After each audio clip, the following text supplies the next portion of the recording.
बृहस्पति व्रत कथा। प्राचीन समय की बात है। एक बड़ा प्रतापी तथा दानी राजा था। वह प्रत्येक गुरुवार को व्रत रखता और पूजा करता था।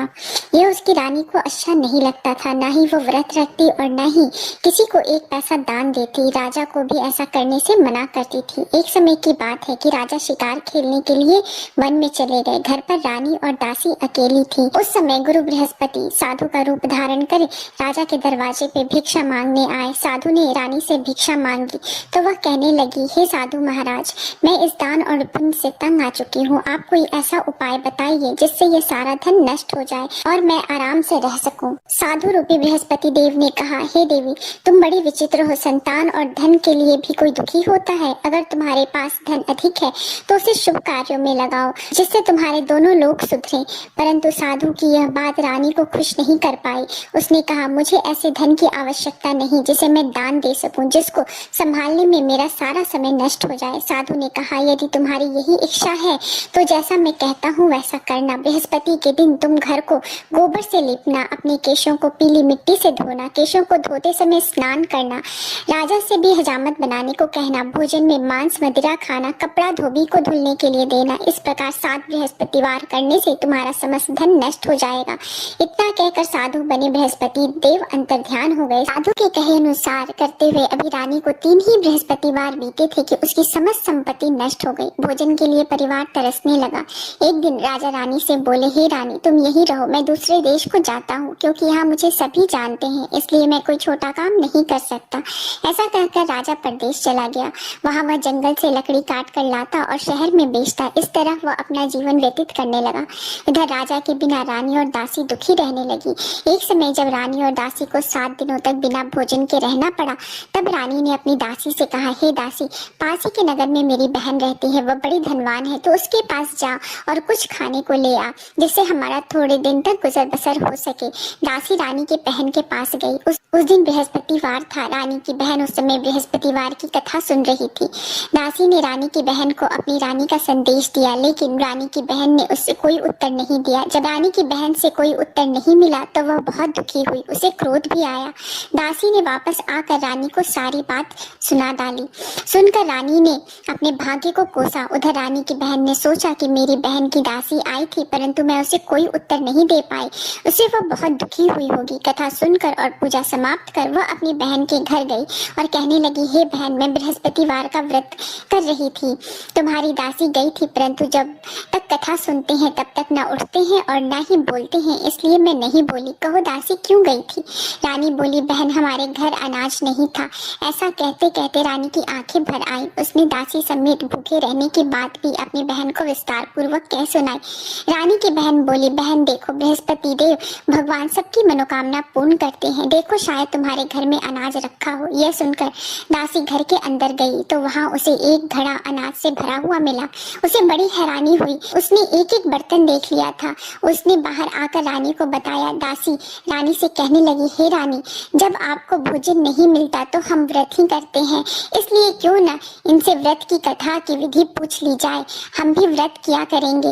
दासी के कहने पर रानी ने अपनी बहन से बृहस्पतिवार के व्रत की कथा की विधि पूछी और उसकी बहन ने बताया, बृहस्पतिवार के व्रत में चने की दाल और मुनक्का से विष्णु भगवान का केले के जड़ में पूजन करें, एक दीपक जलाएं, पीला भोजन करें तथा कथा सुने। इससे गुरु भगवान प्रसन्न होते हैं, मनोकामना पूर्ण करते हैं। व्रत और पूजन की विधि बताकर रानी की बहन अपने घर को लौट आई। रानी और दासी दोनों ने निश्चय किया कि बृहस्पति देव भगवान का पूजन जरूर करेंगे। 7 रोज बाद जब बृहस्पतिवार आया तो उन्होंने व्रत रख घुड़साल से जाकर चना और गुड़ बिन कर लाई तथा उसकी दाल से केले के जड़ तथा विष्णु भगवान का पूजन किया। अब पीला भोजन कहाँ से आए? दोनों बड़ी दुखी हुई, परंतु उन्होंने व्रत किया था इसलिए बृहस्पति देव भगवान प्रसन्न थे। एक साधारण व्यक्ति के रूप में वे 2 थाल में सुंदर पीला भोजन लेकर आए और दासी को देकर बोले, हे दासी, यह भोजन तुम्हारे लिए और तुम्हारी रानी के लिए है, इससे तुम दोनों ग्रहण करना। दासी भोजन पाकर बहुत प्रसन्न हुई। उसने रानी को सारी बात बताई। उसके बाद वे दोनों प्रत्येक बृहस्पतिवार को गुरु भगवान का व्रत करने और पूजन करने लगे। बृहस्पति भगवान की कृपा से उनके पास धन आ गया। परंतु रानी फिर पहले की तरह आलस्य करने लगी। तब दासी बोली, देखो रानी, तुम पहले भी इस प्रकार आलस्य करती थी। तुम्हें धन रखने में कष्ट होता था, इस कारण सभी धन नष्ट हो गया। अब गुरु भगवान की कृपा से धन मिला है तो फिर तुम्हें आलस्य हो गया है। बड़ी मुसीबतों के बाद हमने यह धन पाया है, इसलिए हमें दान पुण्य करना चाहिए। अब तुम भूखे मनुष्यों को भोजन कराओ, प्याऊ लगवाओ, ब्राह्मणों को दान दो, कुआं, तालाब, बावड़ी आदि का निर्माण कराओ, मंदिर, पाठशाला आदि बनवाओ, कुंवारी कन्याओं का विवाह कराओ, अर्थात धन को शुभ कार्यों में खर्च करो, जिससे तुम्हारे कुल का यश बढ़े तथा स्वर्ग प्राप्त हो और पितर प्रसन्न हो। दासी की बात सुनकर रानी शुभ कार्य करने लगी, उसका यश फैलने लगा। एक दिन रानी और दासी आपस में विचार करने लगी कि न जाने राजा किस दशा में होंगे, उनकी कोई खोज खबर भी नहीं मिली। उन्होंने श्रद्धा पूर्वक गुरु बृहस्पति भगवान की प्रार्थना की कि राजा जहाँ कहीं भी हो शीघ्र वापस आ जाए। उधर राजा परदेश में बहुत दुखी रहने लगा। वह प्रतिदिन जंगल से लकड़ी बिनकर लाता और उसे शहर में बेचकर अपने दुखी जीवन को बड़ी कठिनता से व्यतीत करने लगा। एक दिन दुखी होकर उसने पुरानी बातें याद करने लगा और रोने लगा और उदास हो गया। उस समय राजा के पास बृहस्पति देव साधु का वेश में आकर बोले, हे लकड़हारे, तुम इस सुनसान जंगल में किस चिंता में बैठे हो, मुझे बताओ। यह सुनकर राजा के नेत्रों में जल भर आया। साधु की वंदना कर राजा ने अपनी संपूर्ण कहानी कह सुनाई। महात्मा दयालु होते हैं। वे राजा से बोले, हे राजन, तुम्हारी पत्नी ने बृहस्पति देव के प्रति अपराध किया था, इसी कारण तुम्हारी यह दशा हुई है। अब तुम चिंता मत करो, भगवान तुम्हें पहले से अधिक धन देंगे। देखो, तुम्हारी पत्नी ने बृहस्पतिवार का व्रत प्रारंभ कर दिया है। अब तुम भी बृहस्पतिवार का व्रत करके चने के दाल व गुड़ जल के लोटे में डालकर केले के पेड़ की पूजन करो, फिर कथा सुनो और या कहो, भगवान तुम्हारी सब मनोकामनाओं को पूर्ण कर देंगे। साधु की बात सुनकर राजा बोले, हे प्रभु, लकड़ी बेचकर तो इतना पैसा नहीं बचता जिससे भोजन के उपरांत कुछ बचा सकूं। मैंने रात्रि में अपनी रानी को व्याकुल देखा है। मेरे पास कोई साधन नहीं है जिससे उसका समाचार पा सकूं। फिर मैं कौन सी कहानी कहूँ, यह भी मुझको मालूम नहीं। साधु ने कहा, हे राजन, मन में बृहस्पति भगवान के पूजन व्रत का निश्चय करो, वे स्वयं तुम्हारे लिए कोई राह बना देंगे। बृहस्पतिवार के दिन तुम रोजाना की तरह लकड़ियां लेकर शहर जाना, तुम्हें रोज से दुगुना धन मिलेगा, जिससे तुम भली भांति भोजन कर लोगे तथा बृहस्पतिवार की पूजा का सामान भी ला सकोगे।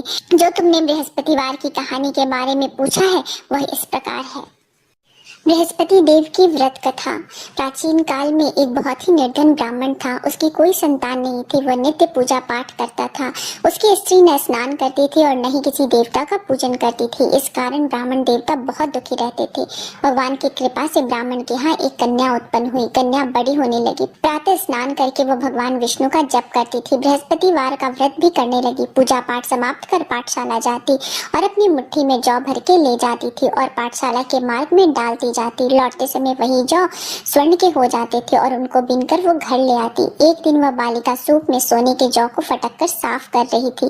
तभी उसकी माँ ने देख लिया और कहा कि हे बेटी, सोने के जौ को फटकने के लिए सोने का सूप होना चाहिए। दूसरे दिन गुरुवार था। कन्या ने व्रत रखा और बृहस्पति देव से सोने के सूप देने की प्रार्थना की। बृहस्पति देव ने उसकी प्रार्थना स्वीकार कर ली। रोजाना की तरह वह कन्या जौ फैलाती हुई पाठशाला चली गई। पाठशाला से लौटते वक्त जब वह जौ बिन रही थी तो बृहस्पति देव की कृपा से उसे सोने का सूप मिला। उसे वह घर ले आई और उससे जौ साफ करने लगी, परंतु उसकी माँ का वही ढंग रहा। एक दिन की बात है, कन्या सोने के सूप में जौ साफ कर रही थी। उस समय उस नगर का राजकुमार वहां से निकला। कन्या के रूप और कार्य को देखकर वह उस पर मोहित हो गया।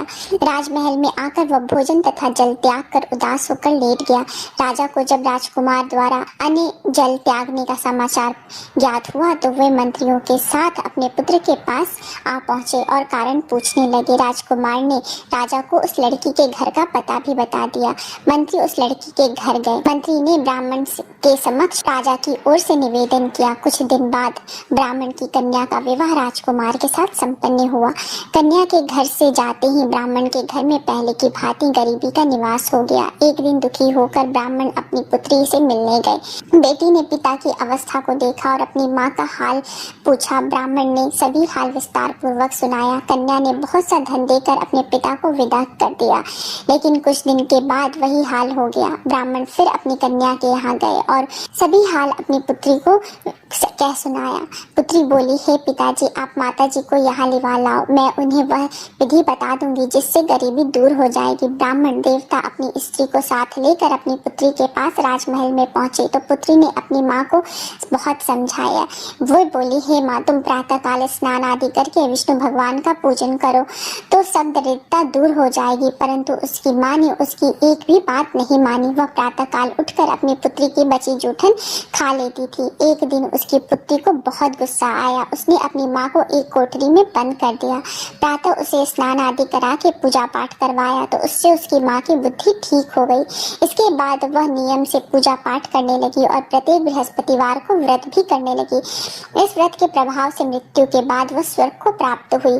वह ब्राह्मण देवता भी सुख पूर्वक इस लोक का सुख भोग करके स्वर्ग को प्राप्त हुए। इस तरह कहानी कहकर साधु बने देवता वहां से लोप हो गए। धीरे धीरे समय व्यतीत होने पर फिर बृहस्पतिवार का दिन आया। राजा जंगल से लकड़ी काट कर शहर में बेचने गया। उसे उस दिन और दिनों से अधिक धन मिला। राजा ने चना गुड़ आदि लाकर बृहस्पतिवार का व्रत किया। उस दिन से उसके सभी कलेश दूर हो गए। परंतु जब अगले गुरुवार का दिन आया तो राजा बृहस्पतिवार का व्रत करना भूल गया। इस कारण बृहस्पति भगवान नाराज हो गए। उस दिन उस नगर के राजा ने विशाल यज्ञ का आयोजन किया था तथा उसके समस्त राज्य में घोषणा करवा दी थी कि सभी मेरे घर भोजन करने आवे, किसी के घर चूल्हा ना जले। इस आज्ञा को जो न मानेगा उसको फांसी दे दी जाएगी। राजा की आज्ञा अनुसार राज्य के सभी लोग राजा के घर भोजन में सम्मिलित होने के लिए चले गए, लेकिन लकड़हारा कुछ देर से पहुंचा, इसलिए राजा उसको अपने साथ महल ले गए। जब राजा लकड़हारे को भोजन करा रहे थे तो रानी की दृष्टि उस खूंटी पर पड़ी जहाँ पर उसका हार लटका हुआ था। उसे हार खूंटी पर लटका हुआ दिखाई नहीं दिया। रानी को निश्चय हो गया कि मेरा यह हार लकड़हारे ने चुराया है। उसी समय सैनिक बुलवाकर उसको जेल में डलवा दिया। लकड़हारा जेल में विचार करने लगा कि न जाने कौन पूर्व जन्म के कर्म से मुझे यह दुख प्राप्त हुआ है और जंगल में मिले साधु को याद करने लगा। तत्काल बृहस्पति देव साधु के रूप में प्रकट हो गए और कहने लगे, अरे मूर्ख, तूने बृहस्पति देवता की कथा नहीं की, इसी कारण तुझे यह दुख प्राप्त हुआ है। अब चिंता मत कर, बृहस्पतिवार के दिन जेल खाने के दरवाजे पर तुझे 4 पैसे पड़े मिलेंगे। उससे तू बृहस्पतिवार की पूजा करना, तेरे सभी कष्ट दूर हो जाएंगे। अगले बृहस्पतिवार को उसे जेल के दरवाजे पर 4 पैसे पड़े मिले। राजा ने पूजा का सामान मंगवा कर कथा कही और प्रसाद बांटा। उसी रात्रि में बृहस्पति देव ने उस नगर के राजा को स्वप्न में कहा, हे राजा, तूने जिसे जेल में बंद किया है उसे कल छोड़ देना, वह निर्दोष है। राजा प्रातःकाल उठा और खूंटी पर हार टंगा देखकर लकड़हारे को बुलाकर क्षमा मांगी तथा राजा के योग्य सुंदर वस्त्र आभूषण भेंट कर उसे विदा किया। गुरुदेव की आज्ञानुसार राजा अपने नगर को चला गया। राजा जब नगर के निकट पहुंचा तो उसे बड़ा ही आश्चर्य हुआ। नगर में पहले से अधिक बाग, तालाब और कुएं तथा बहुत से धर्मशालाएं, मंदिर आदि बने हुए थे। राजा ने पूछा कि यह किसका बाग और धर्मशाला है। तब नगर के सब लोग कहने लगे, यह सब रानी और दासी द्वारा बनवाया गया है। राजा को आश्चर्य हुआ और गुस्सा भी आया कि उसकी अनुपस्थिति में रानी के पास इतना धन कहाँ से आया। जब रानी ने यह खबर सुनी कि राजा आ रहे हैं तो उसने अपनी दासी से कहा, हे दासी, देख, राजा हमको कितनी बुरी हालत में छोड़ के गए थे, वो हमारी ऐसी हालत देखकर लौट न जाए, इसलिए तू दरवाजे पर खड़ी हो जा। रानी की आज्ञा अनुसार दासी दरवाजे पर खड़ी हो गई और जब राजा आए तो उन्हें अपने साथ महल में लिवा लाई। तब राजा ने क्रोध करके अपनी तलवार निकाली और पूछने लगा, बताओ, यह धन तुम्हें कहाँ से प्राप्त हुआ। तब रानी ने सारी कथा कह सुनाई। राजा ने निश्चय किया कि मैं रोजाना दिन में 3 बार कहानी कहा करूंगा और व्रत किया करूंगा। अब हर समय राजा के दुपट्टे में चने की दाल बंधी रहती थी और दिन में 3 बार कथा किया करते थे। एक रोज राजा ने विचार किया कि चलो अपनी बहन के यहाँ हो आओ। इस तरह का निश्चय कर राजा घोड़े पर सवार हो अपनी बहन के यहाँ चल दिए। मार्ग में उन्होंने देखा कि कुछ आदमी एक मुर्दे को लिए जा रहे हैं। उन्हें रोककर राजा कहने लगा, अरे भाइयों, मेरी बृहस्पतिवार की कथा सुन लो। वे बोले, लो, हमारा तो एक आदमी मर गया है, इसको अपनी कथा की पड़ी है। परंतु कुछ आदमी बोले, अच्छा कहो, हम तुम्हारी कथा भी सुनेंगे। राजा ने दाल निकाली और कथा कहनी शुरू कर दी। जब कथा आधी हुई थी तो मुर्दा हिलने लगा और जब कथा समाप्त हुई तो राम राम करके मुर्दा उठकर खड़ा हो गया। राजा आगे बढ़ा। उसे चलते चलते शाम हो गई। आगे मार्ग में उसे एक किसान खेत में हल चलाता मिला। राजा ने उसे कथा सुनने का आग्रह किया, लेकिन लेकिन वो नहीं माना। राजा आगे चल दिया। राजा के हटते ही बैल पछाड़ खाकर गिर गए तथा किसान के पेट में बहुत जोर से दर्द होने लगा। उसी समय किसान की माँ रोटी लेकर आई। उसने यह सब देखा तो अपने पुत्र से सब हाल पूछा। बेटे ने सभी हाल कह बताया। बुढ़िया दौड़े दौड़े उस घुड़सवार के पास पहुंची और उससे बोली, मैं तेरी कथा सुनूंगी, तू अपनी कथा मेरे खेत में चलकर कहना। राजा ने लौटकर बुढ़िया के खेत में जाकर कथा कही, जिससे सुनते ही बैल खड़े हो गए तथा किसान के पेट का दर्द भी बंद हो गया। राजा अपनी बहन के घर पहुंचा। बहन ने भाई की खूब मेहमानदारी की।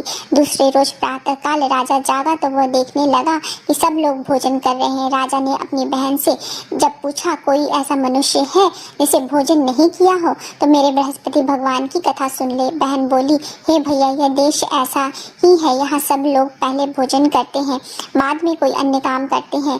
फिर वह एक कुम्हार के घर गई जिसका लड़का बीमार था। उससे मालूम हुआ कि उसके यहाँ 3 दिन से किसी ने भी भोजन नहीं किया है।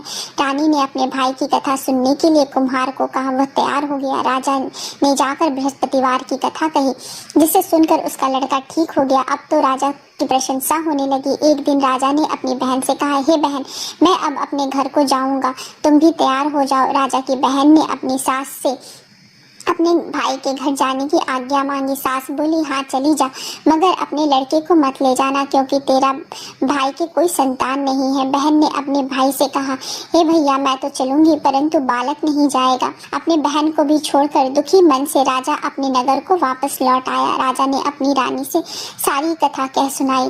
बिना भोजन किए वह शैया पर लेट गया। रानी बोली, हे प्रभु, बृहस्पति देव ने हमें सब कुछ दिया है, वे हमें संतान भी अवश्य देंगे। उसी रात बृहस्पति देव ने राजा को स्वप्न में कहा, हे राजा, उठ, सभी सोच त्याग दे, तेरी रानी गर्भवती है। राजा ने यह जानकर बड़ी खुशी हुई। 9वें महीने रानी के गर्भ से एक सुंदर पुत्र पैदा हुआ। तब राजा ने बोला, हे रानी, स्त्री बिना भोजन के रह सकती है, परंतु बिना कहे नहीं रह सकती। जब मेरी बहन आए तो तुम उससे कुछ मत कहना। रानी ने हाँ कर दी। जब राजा की बहन ने यह शुभ समाचार सुना तो वह बहुत खुश हुई और विदाई देने के लिए भाई के यहाँ आई। रानी ने तब उसे आने का उलाहना दिया। जब भाई आपके साथ ला रहे थे तब टाल गई, उनके साथ न आई और आज अपने आप ही भागी भागी बिना बुलाए आ गई।